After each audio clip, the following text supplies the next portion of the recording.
Today we are going to discuss about your fifth module, solid state, in sixth semester. Solid state chemistry, also sometimes referred as material chemistry, is the study of the synthesis, structure and properties of solid phase materials. അപ്പോൾ solid സ്റ്റേറ്റിനെ കുറിച്ചാണ് നമ്മളോട് പറയുന്നത്. അപ്പോൾ solid state chemistry എന്ന് പറയുന്നത് ഒരു material കെമിസ്ട്രിയാണ്. അതിൽ നമ്മൾ സോളിഡ് ഫേസ് മെറ്റീരിയൽസിൻ്റെ സ്ട്രക്ചർ, സിന്തസിസ്, പ്രോപ്പർട്ടീസ് ഇതിനെക്കുറിച്ചൊക്കെ സ്റ്റഡി ചെയ്യുന്നതിനാണ് നമ്മൾ പറയുന്നത് സോളിഡ് സ്റ്റേറ്റ് കെമിസ്ട്രി എന്ന് പറയുന്നത്. അപ്പോൾ അതിൻ്റെ ജനറൽ ക്യാരക്ടറിസ്റ്റിക്സ് എന്ന് പറയുമ്പോൾ നമുക്കറിയാം സോളിഡ് സ്റ്റേറ്റ്സിന് ഒരുപാട് പ്രോപ്പർട്ടീസ് ഉണ്ട്. അതിൻ്റെ rigidity, electrical conductivity, optical properties, magnetic properties ഇതിനെക്കുറിച്ചൊക്കെ നമ്മൾ പഠിക്കുന്ന ഒരു ഭാഗമാണ് സോളിഡ് സ്റ്റേറ്റ് എന്ന് പറയുന്നത്. അതിൻ്റെ സിന്തസിസ് വരുന്നുണ്ട്, അതിൻ്റെ സ്ട്രക്ചർ വരുന്നുണ്ട്.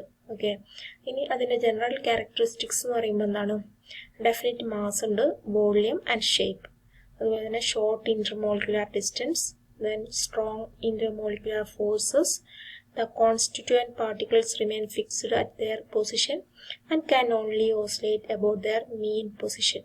അപ്പോൾ അതിൻ്റെ ഓസിലേഷൻ നടക്കുന്നത് നമ്മുടെ ഫിക്സഡ് പാർട്ടിക്കിൾസിൻ്റെ, കോൺസ്റ്റിറ്റ്യൂവൻറ്റ് പാർട്ടിക്കിൾസിൻ്റെ ഓസിലേഷൻ എന്ന് പറയുന്നത് ആ മീൻ പൊസിഷനിൽ മാത്രമേ അതിൻ്റെ ഓസിലേഷൻ നടക്കുകയുള്ളൂ. Next, solids R incompressible and rigid. Next, high density. ഇത്രയാണ് സോളിഡ് സ്റ്റേറ്റിൻ്റെ ജനറൽ ക്യാരക്ടറിസ്റ്റിക്സ്. ഇനി അതിൻ്റെ ക്ലാസിഫിക്കേഷനാണ് പറയുന്നത്.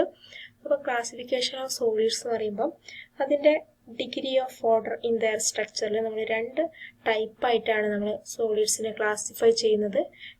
In the basis of degree of order in their structure. Okay, രണ്ട് ടൈപ്പ് ഏതൊക്കെയാണ്? Crystalline solid and amorphous solid. അപ്പോൾ എന്താണ് ക്രിസ്റ്റലൈൻ സോളിഡ് എന്ന് പറയുന്നത്? അതിന് റെഗുലർ ഇന്റേണൽ അറേഞ്ച്മെന്റ് ഉണ്ടാവും. പാർട്ടിക്കിൾസിൽ റെഗുലർ ഇന്റേണൽ അറേഞ്ച്മെന്റ് ആയിരിക്കും. അമോർഫസ് സോളിഡ്സിലാണെങ്കിൽ irregular internal arrangement of particles ആണ്. ഓക്കെ, അപ്പോൾ നമ്മുടെ ജോമെട്രിക്കൽ പാറ്റേൺ എന്ന് പറയുന്നത് വെൽ ഓർഡേർഡ് ആയിരിക്കും crystalline സോളിഡിൽ.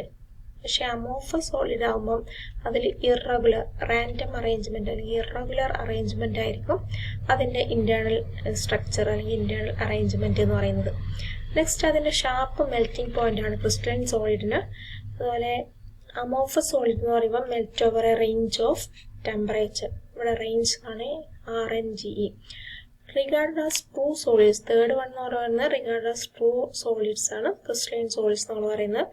Regard as super cold liquids or pseudo solids. അപ്പോൾ നമ്മൾ ഇതിന് ബന്ധപ്പെട്ടെന്ന് പറയുമ്പോൾ super cold liquids or pseudo സോളിഡ്സിനെ നമുക്ക് അമോർഫസ് സോളിഡ്സ് എന്ന് പറയാം. എന്താണ് സൂപ്പർ കോൾഡ് ലിക്വിഡ്സ് എന്ന് പറയുമ്പം നമ്മൾ ഫ്രീസിങ് പോയിന്റിനേക്കാളും ടെമ്പറേച്ചർ റെഡ്യൂസ് ചെയ്താലും സോളിഡ് ആവാത്ത ഗ്യാസ് ഓർ ലിക്വിഡിനെയാണ് നമ്മൾ സൂപ്പർ കൂൾഡ് ലിക്വിഡ്സ് എന്ന് പറയുന്നത്.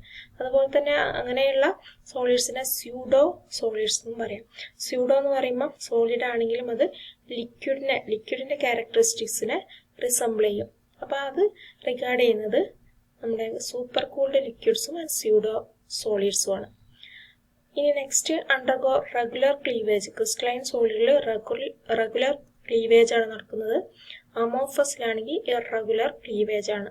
ദെൻ അനിസോട്രോപ്പിക് ഇൻ നേച്ചർ ആണ് ക്രിസ്റ്റലൈൻ. അമോർഫസ് സോളിഡ് ആകുമ്പോൾ ഐസോട്രോപ്പിക് ഇൻ നേച്ചർ ആണ്. അപ്പോൾ എന്താണ് അനിസോട്രോപ്പിക് എന്ന് പറയുന്നത്? അതിൽ അനിസോട്രോപ്പിക് എന്ന് പറഞ്ഞാൽ the magnitude of some of the properties like thermal conductivity, അതുപോലെ റിഫ്രാക്റ്റീവ് ഇൻഡെക്സ്, അതുപോലെ അങ്ങനെയുള്ള properties vary with the direction of along which they are measured. അത് വാരി ചെയ്തുകൊണ്ടിരിക്കും. അത് മെഷർ ചെയ്യുന്നത് ഓരോ ഡയറക്ഷനിലും മെഷർ ചെയ്യുമ്പോൾ അത് വാരി ചെയ്തുകൊണ്ടിരിക്കുകയാണെങ്കിൽ അതിനെ അനീസോട്രോപ്പിക് എന്ന് പറയാം. പക്ഷെ ഐസോട്രോപ്പിക് എന്ന് പറയുമ്പോൾ ഇങ്ങനെയുള്ള പ്രോപ്പർട്ടീസ് വാരി ചെയ്യുന്നില്ല. ഏത് ഡയറക്ഷനിലും അത് മെഷർ ചെയ്താലും അത് വാരി ചെയ്യുന്നില്ല. അതിനെയാണ് ഐസോട്രോപ്പിക് എന്ന് പറയാം. അപ്പോൾ അനിസോട്രോപ്പിക് എന്ന് പറയുമ്പോൾ magnitude of properties like thermal conductivity, refractive index vary with the direction along which they are measured. Isotropic എന്ന് പറയുമ്പോൾ the magnitude of the properties like thermal conductivity, refractive index are the same in all direction. അത് vary ചെയ്യുന്നില്ല. Okay, അപ്പോൾ anisotropic ആണ് crystalline, isotropic ആണ് amorphous. Okay, in definite geometric shapes, irregular shapes. Okay, definite geometric ഷേപ്പാണ് ക്രിസ്റ്റലൈന്, അമോർഫസിന് irregular ഷേപ്പാണ്. അതുപോലെ don't have smooth cooling curve crystalline സോളിഡിന്, അമോർഫസ് സോളിഡിന് have smooth cooling curves. Definite heats of fusion ആണ് ക്രിസ്റ്റലൈൻ സോളിഡ്സിനുള്ളത്. അമോർഫസ് സോളിഡ്സിന് don't have definite heats of fusion.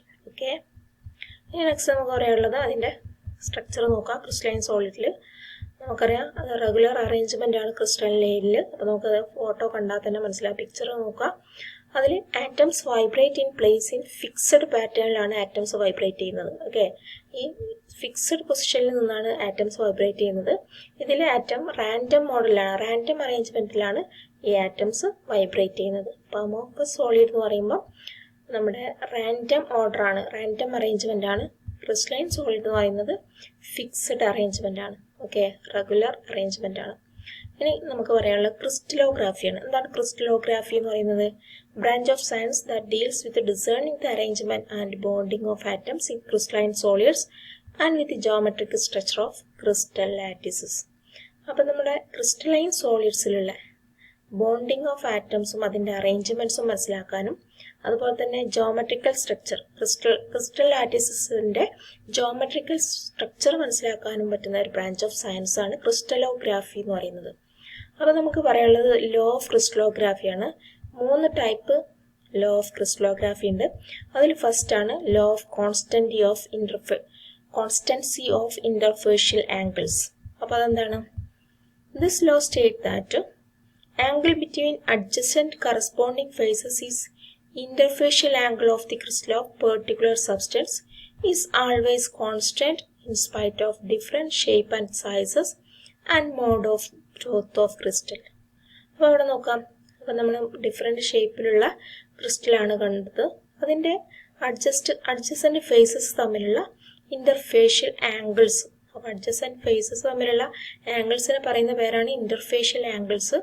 അത് എപ്പോഴും സെയിം ആയിരിക്കും. Okay, this law state that angle between adjacent corresponding faces is interfacial angle of the crystal of particular substance is always constant in spite of different shape and sizes and mode of growth of crystal. അപ്പോൾ എങ്ങനെ crystal arrange ചെയ്താലും, എങ്ങനെ ഏത് സൈസുള്ള crystal ആണെങ്കിലും അതിൻ്റെ interfacial angle എന്ന് പറയുന്നത് സെയിം ആയിരിക്കും.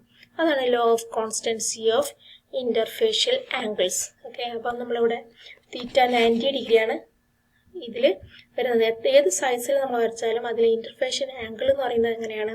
തീറ്റ എന്ന് പറയുന്നത് 90 ഡിഗ്രിയാണ്. ഇന്റർഫേഷ്യൽ ആംഗിളാണ് നമ്മളവിടെ അടയാളപ്പെടുത്തിയത്. അപ്പോൾ നമുക്ക് ഇങ്ങനെ പറയാം. The angle between the corresponding crystal faces remains the same for a given substance no matter how the phases develop. അപ്പോൾ അങ്ങനെ നമുക്ക് law of constancy of interfacial angle പറയാൻ പറ്റും. ഇനി നമുക്ക് പറയാനുള്ളത് ദ ലോ ഓഫ് സിമെട്രി. രണ്ടാമത്തെ ലോ ആണ് the law of symmetry. The law of symmetry state that all crystal of the same substance possess the same element of symmetry. അപ്പോൾ നമ്മുടെ എല്ലാ ക്രിസ്റ്റൽസിലും, ഒരേ സബ്സ്റ്റൻസിന്റെ എല്ലാ ക്രിസ്റ്റൽസിലും അത് പൊസസ് ചെയ്യുന്നത് സെയിം എലമെന്റ് ഓഫ് സിമെട്രി ആയിരിക്കും. അതിനാണ് നമ്മൾ ലോ ഓഫ് സിമെട്രി എന്ന് പറയുന്നത്. അതിന് എക്സാമ്പിൾ നോക്കുക. ഒരു ക്യൂബിക് ക്രിസ്റ്റൽ ആയിട്ടുള്ള അത് പൊസസ് ചെയ്യുന്നത് 23 സിമെട്രി എലമെന്റ്സ് ആണ്. ടോട്ടൽ 23 സിമെട്രി എലമെന്റ്സ് ഉണ്ട്. അതെങ്ങനെയൊക്കെയാണ് വരുന്നത്? 3 C4 ആക്സിസ് ഉണ്ട്, 6 C2 ആക്സിസ് ഉണ്ട്, 3 റെക്ടാങ്കുലർ പ്ലെയിൻ ഓഫ് സിമെട്രി ഉണ്ട്, അതുപോലെ തന്നെ 6 ഡയഗണൽ പ്ലെയിൻ ഓഫ് സിമെട്രി ഉണ്ട്, ആൻഡ് ഒരു സെന്റർ ഓഫ് സിമെട്രി. അങ്ങനെ എല്ലാം കൂടെ 23, ടോട്ടൽ 23 സിമെട്രി എലമെന്റ്സ് ഉണ്ട്. അപ്പോൾ നമ്മൾ സോഡിയം ക്ലോറൈഡ് എടുക്കുക. അതിന് ക്യൂബിക് ക്രിസ്റ്റലാണ്. അതിൽ നമുക്ക് ക്യൂബിക് ലാറ്റിസ് ആയതുകൊണ്ട് തന്നെ അതിൽ സോഡിയം ക്ലോറൈഡിൽ എത്ര വരുന്നുണ്ട്? 23 സിമെട്രി എലമെന്റ്സ്. അതിൽ ഓരോ സോഡിയം ക്ലോറൈഡ് ക്യൂബിക് ലാറ്റിസിലും 23 സിമെട്രി എലമെന്റ്സ് ഉണ്ടായിരിക്കും. അതാണ് ദ ലോ ഓഫ് സിമെട്രി പറയുന്നത്. ഓക്കെ, ഇനി സിമെട്രി എലമെന്റ്സ് ഏതൊക്കെയാണെന്ന് നമുക്കറിയാം. ആക്സിസ് ഓഫ് സിമെട്രി ഉണ്ട്, അതുപോലെ തന്നെ പ്ലെയിൻ ഓഫ് സിമെട്രി ഉണ്ട്, അതുപോലെ സെന്റർ ഓഫ് സിമെട്രി. ഇങ്ങനെ 3 ടൈപ്പ് സിമെട്രി നമ്മൾ പഠിച്ചാണ് മോളിക്കുലാർ സിമെട്രി കഴിഞ്ഞ സെമസ്റ്ററിൽ. ഓക്കെ, അപ്പോൾ നമുക്കൊന്ന് ജസ്റ്റ് പറഞ്ഞു പോവാം. An axis of symmetry or axis of rotation is an imaginary line passing through the crystal such that when the crystal is rotated about this line, it presents the same appearance more than once in one complete revolution, that is the rotation through 360 degree. അപ്പോൾ നമ്മൾ axis of symmetry എന്ന് പറയുമ്പോൾ നമുക്കറിയാം imaginary ലൈനാണ് ക്രിസ്റ്റലിൻ്റെ ഉള്ളിൽ കൂടെ pass ചെയ്യുന്ന. അത് റൊട്ടേറ്റ് ചെയ്യുന്നതിനനുസരിച്ച് അല്ലേ, അത് എത്ര തവണ റൊട്ടേറ്റ് ചെയ്താലാണ് ഒരു റവല്യൂഷൻ കംപ്ലീറ്റ് ആവുക, അതെന്ന് പറയുന്നത് 360 ഡിഗ്രി ആയിരിക്കും. അപ്പോൾ ഇവിടെ നോക്കുക 60 ഡിഗ്രി റൊട്ടേഷനാണ് നമ്മൾ ഫസ്റ്റത്തെ എടുക്കുന്നത്. അപ്പോൾ ഫസ്റ്റിൽ 360/60, അപ്പോൾ 6 ഫോൾഡ് ആക്സിസ് ആണ് അവിടെ നടക്കുന്നത്. ഓക്കെ, 6 ഫോൾഡ് ആക്സിസ് ആണ്. അപ്പോൾ എല്ലാം നമ്മൾ 360 ഏത് ആംഗിളാണോ ഉപയോഗിക്കുന്നത് അതുകൊണ്ട് നമ്മൾ ഡിവൈഡ് ചെയ്യാണ് ചെയ്യുന്നത്. അപ്പോൾ നെക്സ്റ്റ് നോക്കുക 360/90, അത് 4 ഫോൾഡ് ആക്സിസ് ആണ്. നമുക്ക് അത് ക്രിസ്റ്റലിൽ കണ്ടാൽ തന്നെ മനസ്സിലാക്കാൻ പറ്റും. ഇതിൽ 6 ഫേസസ് ആണ്, മറ്റേതിൽ 4 ഫേസസ് ആണ്. അപ്പോൾ 4 ഫോൾഡ് ആക്സിസ് ആണ്. ഇതിൽ നോക്കാം 120 റൊട്ടേഷൻ ആണ് അവിടെ നടക്കുന്നത്. ഓക്കെ, നമ്മുടെ ക്രിസ്റ്റലിൽ നോക്കാം അതിൽ 120 റൊട്ടേഷൻ ആണ് നടക്കുന്നത്. 360/120, അപ്പോൾ 3 ഫോൾഡ് ആക്സിസ് ആണ് അവിടെ നടക്കുന്നത്. ഇനി 180 റൊട്ടേഷൻ ആണെങ്കിലോ 2 പ്രാവശ്യം മാത്രമാണ് റൊട്ടേറ്റ് ചെയ്യുന്നത്. അപ്പോൾ അവിടെ 2 ഫോൾഡ് ആക്സിസ് ആണ്. ഓക്കെ, ഇനി നെക്സ്റ്റ് നമുക്ക് പറയാനുള്ളത് പ്ലെയിൻ ഓഫ് സിമെട്രി ആണ്. It is an imaginary plain which passes through the centre of crystal can divided it into 2 equal portion which are exactly the mirror image of each other. അപ്പോൾ അതിൽ plain of symmetry നോക്കാം. 3 type plain of symmetry നമ്മളിതിൽ കാണുന്നുണ്ട്. Plain of symmetry, rectangular plain of symmetry and diagonal plain of symmetry. അപ്പോൾ imaginary plain ആണ് നമ്മൾ ഉപയോഗിക്കുന്നത്. അവിടെ ഒരു ക്രിസ്റ്റലിന്റെ സെന്ററിൽ കൂടെ പാസ് ചെയ്യുന്ന ഇമാജിനറി പ്ലെയിൻ, അത് 2 ഈക്വൽ പാർട്ടാക്കിയാണ് ഡിവൈഡ് ചെയ്യുന്നുണ്ട്. അപ്പോൾ അതിനെ നമുക്ക് എന്താ പറയുക, അതിൻ്റെ മിറർ ഇമേജ് ആയിട്ട് നമുക്കതിനെ കാണാൻ പറ്റും. നോക്കാം, പ്ലെയിൻ ഓഫ് സിമെട്രി എന്ന് പറയുന്നത് any 2-dimensional surface that when passes through the center of the crystal divided it to 2 symmetrical parts that are mirror image is a plane of symmetry.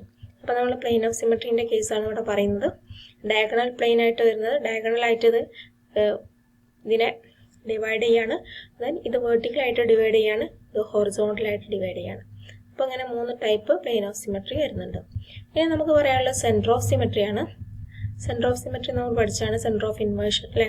അപ്പോൾ നമ്മൾ it is a point such that any line drawn through it will meet the surface of the crystal at equal distance on either side. അപ്പോൾ നമ്മൾ ഒരു സെൻറ്ററിൽ ഒരു point ഇട്ടാൽ അതിന് നമ്മുടെ ഏത് ക്രിസ്റ്റൽ സിമെട്രിക്കൽ പൊസിഷനിലേക്കും സെയിം ഡിസ്റ്റൻസ് ആയിരിക്കും അല്ലേ, ഈക്വൽ ഡിസ്റ്റൻസ് ആയിരിക്കും. അതിനെ നമുക്ക് എന്താ പറയുക, സെൻറ്റർ ഓഫ് സിമെട്രി അല്ലെങ്കിൽ സെൻറ്റർ ഓഫ് ഇൻവേർഷൻ എന്ന് പറയാൻ പറ്റും. അതുപോലെ തന്നെ it is equal to reflection through a point. അപ്പോൾ അത് equal to reflection through a point ആണ്. അതുപോലെ crystal may possess a number of planes or axes of symmetry but it can have only 1 centre of symmetry. അപ്പോൾ ഏത് plain of ഏത് symmetry ക്രിസ്റ്റലിലും നമുക്കറിയാം ഒരു സെൻറ്റർ ഓഫ് സിമെട്രി ഉണ്ടാവുള്ളൂ. It can have only 1 centre of symmetry. അപ്പോൾ ഈ crystal may possess a number of പ്ലെയിൻസും ആക്സസും കൂടുതലുണ്ടെങ്കിലും അതിൽ 1 സെൻറ്റർ ഓഫ് സിമെട്രി മാത്രമേ ഉണ്ടാവുള്ളൂ. അതുപോലെ തന്നെ for an unit cell of cubic lattice the point at the body centre represent the centre of symmetry and is shown in the figure. അപ്പം നമ്മൾ ക്യൂബിക് ലാറ്റിസിലുള്ള സെൻറ്റർ ഓഫ് സിമെട്രിയാണ് നമ്മൾ ഇതിൽ കാണിച്ചത്. ഓക്കെ, അപ്പോൾ ഇതാണ് സെൻറ്റർ ഓഫ് സിമെട്രി അല്ലെങ്കിൽ centre of inversion. അപ്പോൾ ഇത്രയാണ് നമ്മൾ പറയുന്നത്. ഓക്കെ.